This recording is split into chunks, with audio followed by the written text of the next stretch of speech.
Hello students, I welcome you once again in the online classes for the physical education for class 12th. Today again we will see the lesson number 2, that is sports and nutrition. Students, earlier we have covered the topics balanced diet and nutrition. We have also seen what are the macronutrients and micronutrients. So students, today we will discuss the elements of balanced diet. So as you all know, diet is the daily intake of food by human body. It provides energy for workout, and not only energy, it also responsible for our growth and development of the body. So the diet is the amount of food that we eat on a daily basis is very important to both our health and performance. A good diet helps our body to stay healthy and gives us the energy that we need to exercise. It is just like a car. Our body relies on the fuel that we put into our tank. If we use the wrong fuel, then the effects will be serious, and it also affects our on the performance. So students, let's see what is diet. A good diet on its own will not make you more skillful or fit as a performer, but it will help you make the most of your abilities. Participation in sports or exercise requires energy. This energy is obtained the food that we eat. In order to perform, it is important that we have an appropriate and balanced diet. And balanced diet is the diet which contains all nutrients, that is, macro and micronutrients like carbohydrates, fats, proteins, vitamins, minerals, etc. So, everyone, whether involved in sport or not, should try to eat a healthy, balanced diet. A balanced diet includes all the things that a body needs to achieve this. You need to eat a range of different types of food in the right proportion. Here's a proper pie chart shown here, which will show you how to take the balanced diet.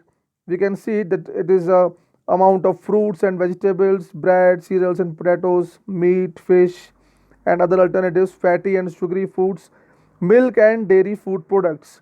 So, students, let's see what is the importance of balanced diet. When considering where to get energy needed for sport, it is more helpful to think about food in terms of what molecule it contains.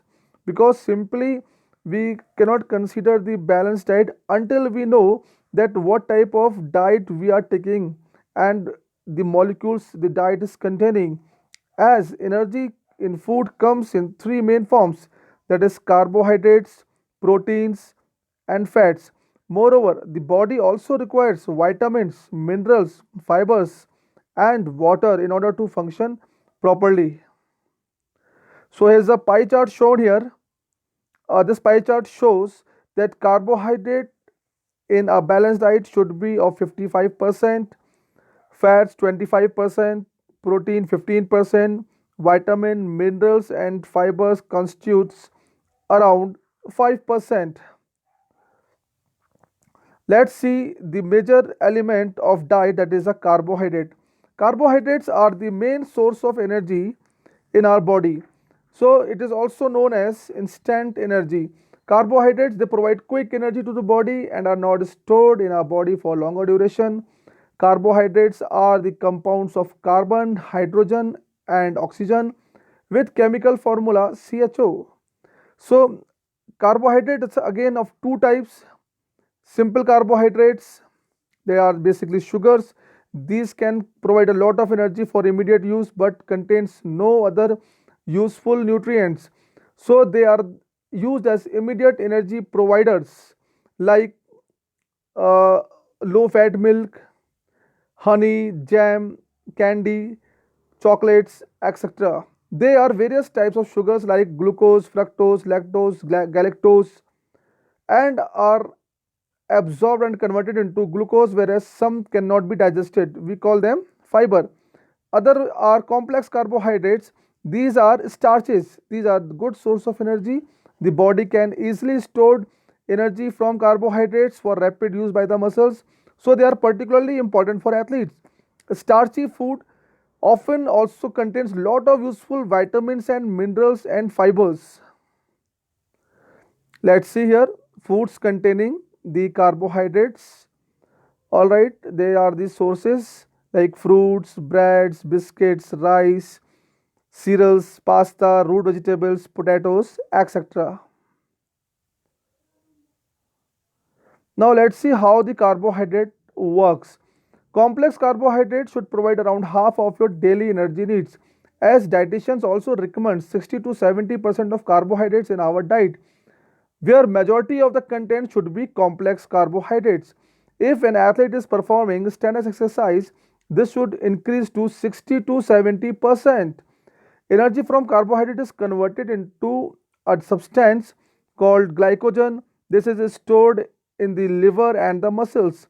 And when energy is needed, the body changes the glycogen to glucose, which is used by the muscle during respiration. Moreover, it is less amount of carbohydrates in diet causes undernutrition and weight loss.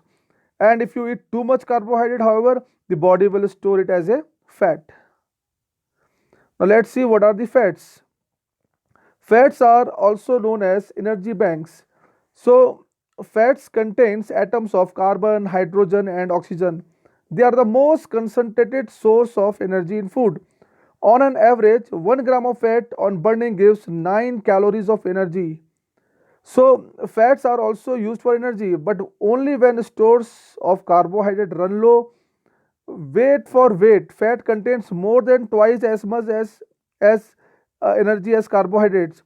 However, lots of oxygen is required to release this energy. This means that energy can only be released slowly from fats. So when other energy banks are exhausted, then fats supply energy for all sorts of endurance activities. Now we can see the types of fats. The fats are of two types, that are saturated fats. They contain chain of carbon atoms. All right. These are usually found in foods such as milk, butter, cheese, coconut oil, animal fat, etc. They are sticky in quality. Unsaturated fats, these are usually found in foods such as fish oils, cooking oils, and sunflower seed oil. Saturated fats can be converted into cholesterol by the liver. High blood cholesterol is linked to heart disease also. For this reason, no more than 10% of energy should come from eating saturated fat. So, our diet should consist of 5 to 10% of fat. And fat also helps in transportation of fat soluble vitamins also, like vitamin A, D, E and K. So fats are very important and are the energy banks and are required for the strenuous activity, for the endurance activities. Now let's see, because fat contains so much energy, you can easily eat more than your body needs. But you must consider that excess fat is stored in the body may cause weight gain. In sports uh, strenuous sports or endurance sports, extra bulk, extra weight is advantage, like in wrestling or like in throwing events. However, for most performers, extra body will fat will hamper their performance. If your body weights more, it is more difficult to move. Therefore, sports people who need to move fast, like runners and game players, should limit the amount of fat in their diet and they must take more carbohydrates and proteins. Let's see the what are the sources of fats, that are butter, cooking oil, meat, sausages, cakes, creams, cheese, etc. These are all the rich sources of the fats. Now let's see the other element of the balanced diet, that is protein. Proteins are also known as the body building foods. So proteins are the basic structure of all living cells required for muscle growth and repair of body tissues. They are complex organic compounds which form chain of amino acids that contain carbon, hydrogen and nitrogen. Proteins are main components of muscles, that are tendons, ligaments, organs, glands and all living body like enzymes, hormones and blood. Protein is also required needed for growth and development of body. It also helps in repair or replace of the worn out tissues. So Protein are used to generate energy only when the body has exhausted its stores of carbohydrates and fats. Proteins are very important for the body for other reasons. Our muscles and other tissues are made from proteins. The body manufactures proteins from amino acids. Proteins are especially important for sports people who need to build up large muscles, powerful muscles. Performers in sports like weightlifting, sprinting, swimming, rugby, other skill sports can get benefit from protein rich diet. Proteins also needed by performers who are recovering from injury in order to repair the damaged tissues. So protein should be is it is recommended 15 to 20% of diet